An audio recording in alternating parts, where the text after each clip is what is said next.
1년 전 오늘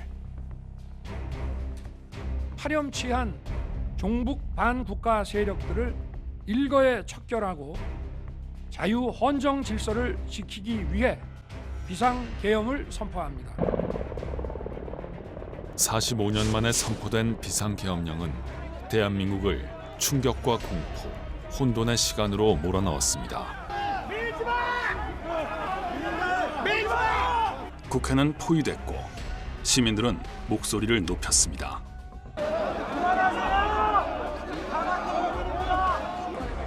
가까스로 비상계엄은 저지됐지만 190인 중 찬성 121으로서 비상계엄 해제 요구 결의안은 가결되었음을 선포합니다.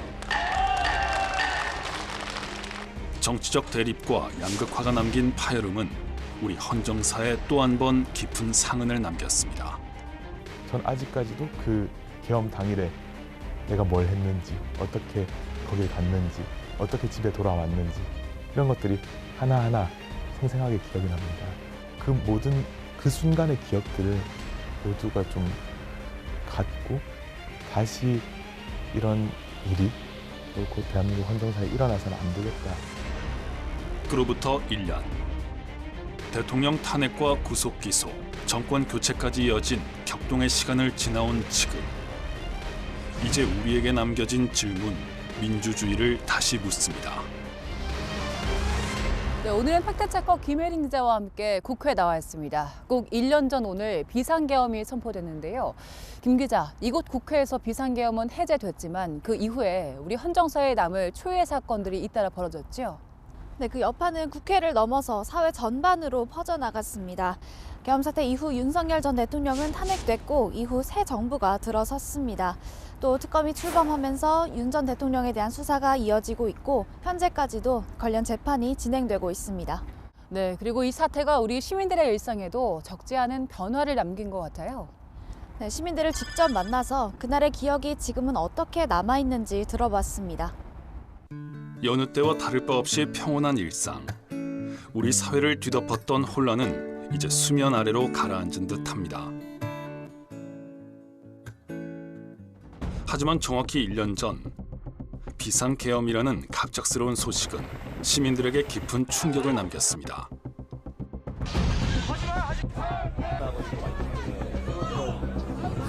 뭐 저하고 같은 생각이 많았을 것 같아요. 놀래고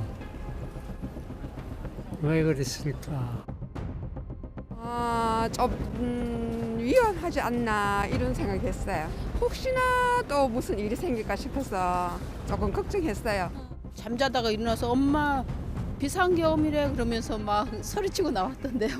나라가 망하는 거 아닌가 이런 생각 들었어. 1년이 지난 지금 시민들은 그날을 어떻게 기억하고 있을까? 극한의 상황까지 안 갔어도 됐을 것 같긴 한데 이게 대통령이나 이런 거는 또 나라 전체 결정 하나가 영향을 줄 수 있으니까 더 신중하게 판단을. 아직도 그날의 여파는 계속되고 있다고 말합니다. 빨리 이렇게 나라가 정상화됐으면 좋겠어요. 맨날 TV 틀 때마다 막 그런 소리 나오니까는. 네, 시민들이 계엄 소식에 얼마나 당황했을지가 느껴지는데요. 이곳 국회도 그 혼란의 한복판에 있었잖아요. 네, 비상계엄 선포 직후에 경찰과 계엄군이 국회를 둘러쌌고 또 계엄 해제를 두고 긴박한 시간이 이어졌습니다. 그 현장에 있던 사람들의 목소리로 당시 상황을 재구성해봤습니다. 그날 이제 퇴근을 하고 헬스장에서 좀 운동을 하다가 돌아오는 길에 이제 계엄을 인지를 했고 그래서 집에 가서 바로 준비를 해서 그때 당시에 이제 저희 당직자 그 단체 방에도 이제 다 국회로 모여달라고 공지가 왔었고 국회의원들과 보좌진, 기자진 등이 서둘러 국회로 향했지만 10시 48분쯤 국회 출입문은 폐쇄됐습니다. 국회 경비대 분들이랑 다른 경찰관 분들께서 조금씩 인간 벽을 만들고 계셨어요. 그래서 이거 뭔가 출입 통제를 하려는 거구나. 이 출입 통제가 완료가 되면은 아무도 진입 못 하겠구나 싶었습니다. 근데 이제 그때부터 분주하게 이렇게 벽을 만들고 계셨어요. 예. 통제는 점점 더 견고해졌고 국회 접근은 사실상 차단됐습니다. 저쪽 출구도 경찰들이 전부 막았기 때문에 저기도 들어갈 수 없어서 이제 여기는 이제 산발적으로 뭐 2~3명씩 경찰들이 있었는데 급하게 이제 밀치고 뛰어가서 이제 넘어온 거죠. 그렇게 장소가 아마 요쯤 됐던 것 같습니다. 우원식 국회의장을 비롯해 몇몇 국회의원들은 국회 담장을 넘어야 했을 만큼 상황은 긴박했습니다. 계엄군들이 국회로 들어올 텐데 들어와서 만약에 해가 뜨고 아침 사람들이 출근하는 시간까지 계엄군이 이 앞에 있는 걸 보면 우리 국민들이 가만히 있겠습니까? 유혈 사태가 날 가능성도 있다. 그러니까 이 밤 안에 끝내야 된다. 밤 11시 23분 정치활동 금지를 담고 있는 포고령 제1호가 발령됐고 11시 40분 무렵 군용 헬기가 국회 상공에 나타났습니다. 헬기가 제 머리 위로 지나가는 겁니다. 근데 이제 그때 제가 사실은 5.18 때도 헬기에서 막 뭐 기관총을 난사했다 뭐 이런 내용이 있었는데 저 헬기가 지나가면서도 뭔가를 막 공격할 것 같고 무서운 거예요. 0시 7분 국회 경내로 진입한 계엄군. 본청 정문을 봉쇄한 채 창문을 깨고 진입하기 시작했습니다. 기자가 남긴 사진첩엔 당시의 긴박함이 고스란히 담겼습니다.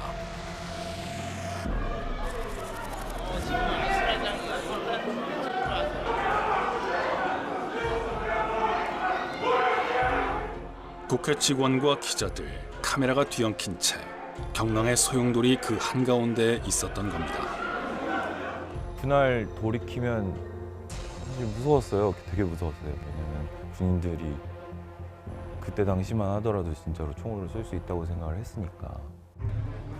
비상계엄 논의를 위한 본회의가 열린 새벽 1시까지 본청 내부 곳곳에서는 대치가 계속됐습니다.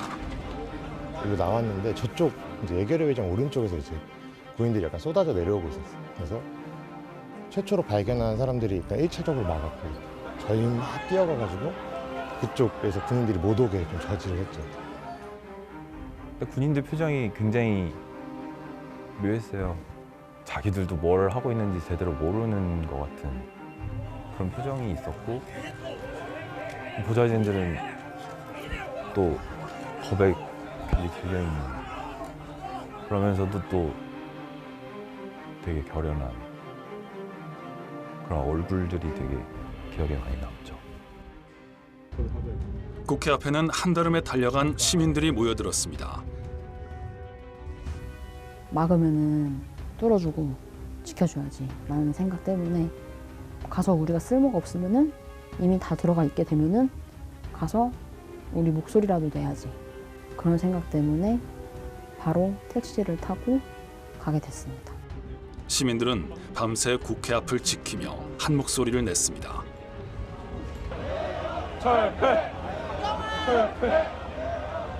그때 당시에 이제 그 정문 밖에서도 막 시민들이 와서 막 저지해주고 들어오려는 것도 최대한 저지해주고 그런 것들을 보면서 좀 같이 싸우고 있구나라는 걸 느꼈어요.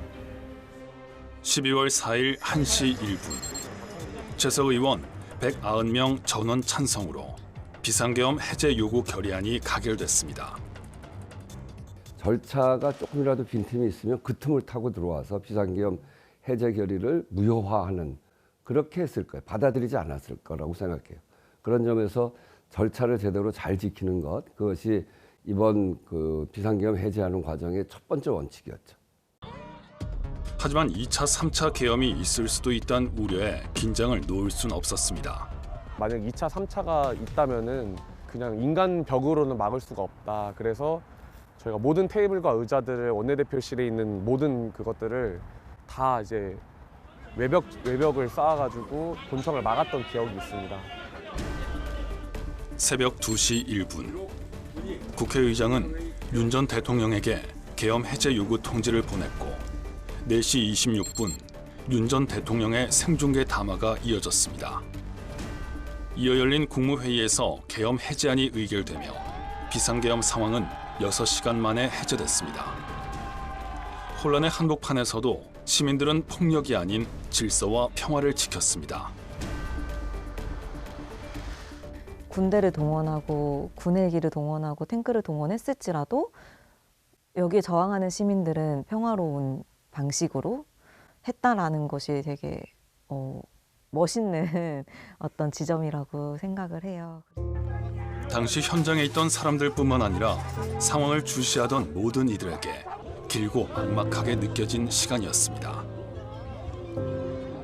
집에 있는 애기랑 애기 엄마 생각이 많이 났죠. 그래서 이제 표결 직전이나 표결 이후에 잡혀갈 텐데 뭐라고 해야 되나 막 그래서 뭐 메시지로는 계속 우리 와이프한테 걱정하지 마 이렇게 했는데 마음이 착잡했죠.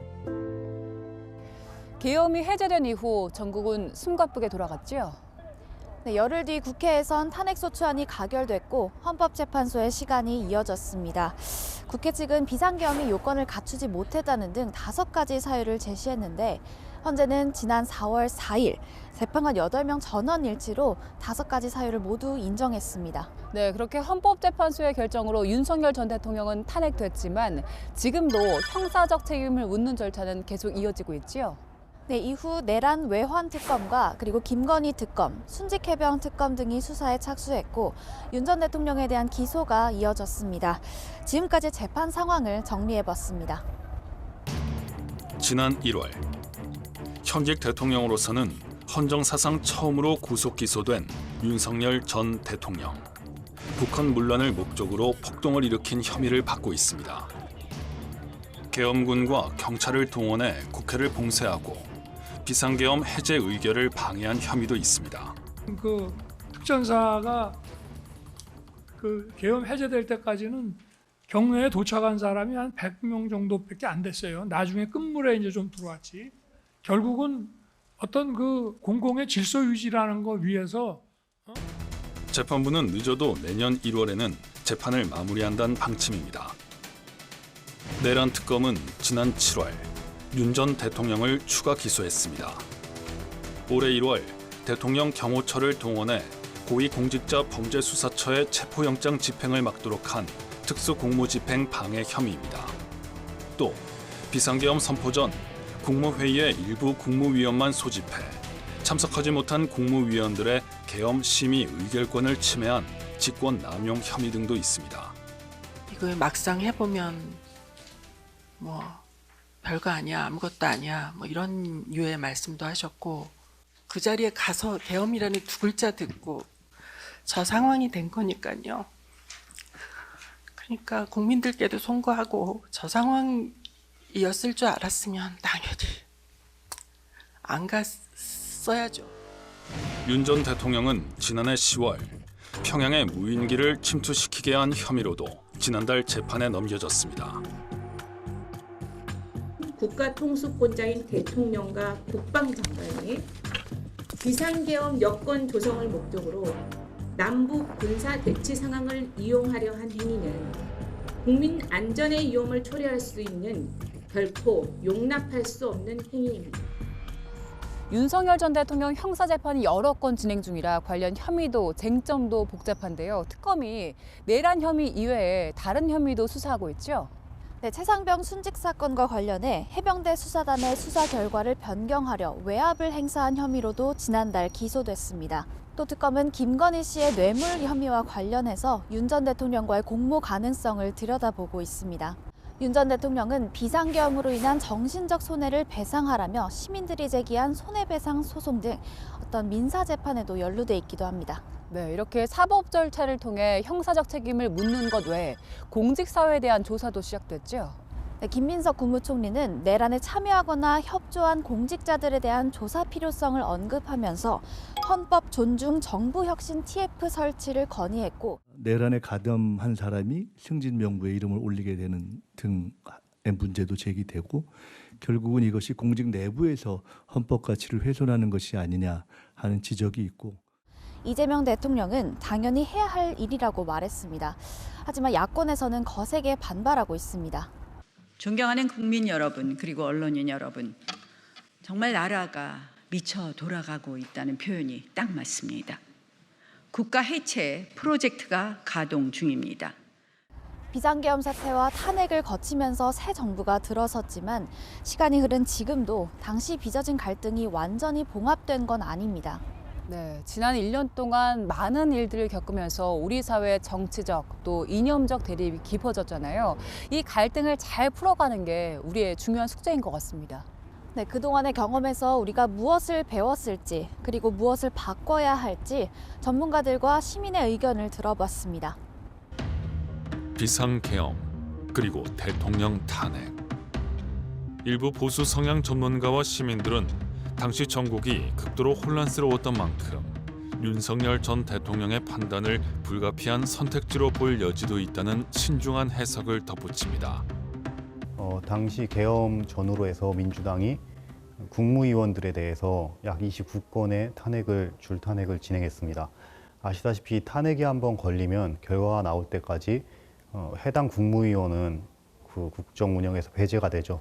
그리고 이 줄탄핵 대부분이 기각됐습니다. 바꿔 말하면 줄탄핵 대부분이 충분한 근거나 당위성이 부족했다는 얘기죠.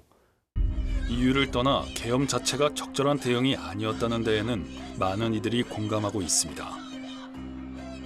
그런 방법으로 이런 사태를 해결하고자 하는 이 전국을 돌파하고자 시도했다는 것 자체가 이런 위헌적인 발상 자체가 이것은 다시는 있어서는 안 된다 생각이 되고 보수 성향을 자처하는 정현호 씨도 이 점에선 의견이 다르지 않습니다.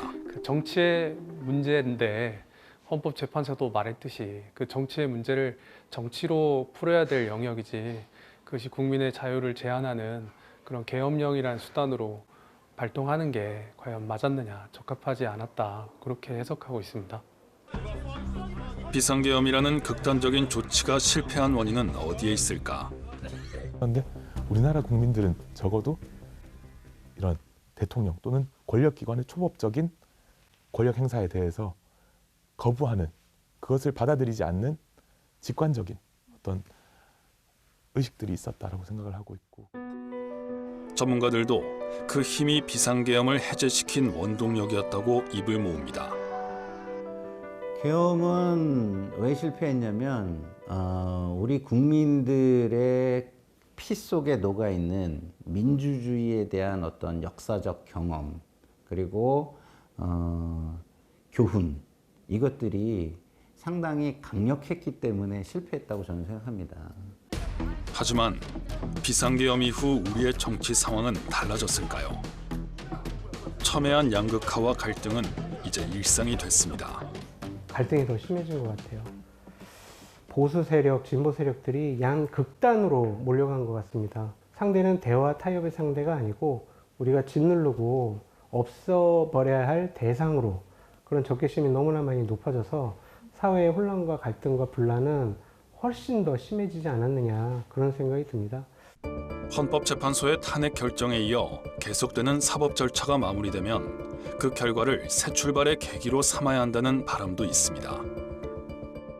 대타협의 정치를 가져올 수 있는 어떤 계기를 국민들이 기다리고 있는 상황이 아닌가, 이런 생각이 들고요.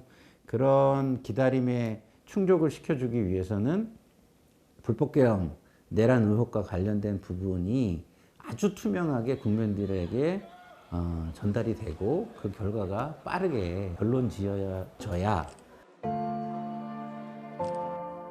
투명한 절차를 거쳐 내려진 결과에 대해 수긍하고 사법부에 대한 신뢰도 지켜가야 합니다. 우리 자신이 대한민국 국민 주권자로서 내가 소중하고 내가 고귀한 존재이기 때문에 우리 대한민국 국민들의 인권을 보장하는 최후의 보루인, 그 마지막 심판하는, 판단하는 작용을 하는 그런 사법부를 존중을 하는 것이에요. 하지만 무엇보다 상대를 대화 상대로 인정하려는 자세를 바탕으로 상호 신뢰를 쌓아가야 할 필요가 있다고 제언합니다. 신뢰를 얻으려면 잘하는 거 잘했다, 못하는 거 못했다 얘기해주고, 그리고 자꾸 이렇게 비판하고 반대하지만 말고, 왜 그 사람이 나와 다른 생각을 갖고 있지? 저 사람은 어떤 논리일까? 한번 얘기를 들어볼까? 아, 그러면 내 생각이 잘못됐을 수도 있네. 그것이 저는 민주주의라고 봐요. 상대를 인정하는 것. 결국은 이번 비상계엄 사태를 더 나은 민주사회로 발전해 나가기 위한 자양분으로 삼아야 한다는 데는 이견이 없습니다. 이 역사를 잘 정리해서 이런 말도 안 되는 역사가 재현되려고 했을 때 이것이 교훈이 돼서 막아낼 수 있는 그런 역사를 정리해야 하고 바로 세워놔야 된다. 다시 말해서 역사의 유산을 우리가 후대에 만들어서 넘겨줘야 된다. 네, 1년 전 그날의 밤은 끝났지만 여전히 우리 앞에 놓인 과제들은 많은 것 같습니다.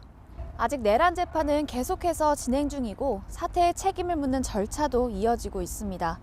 무엇보다 우리 민주주의 전반의 제도와 시스템을 어떻게 보완할지에 대한 고민도 필요합니다.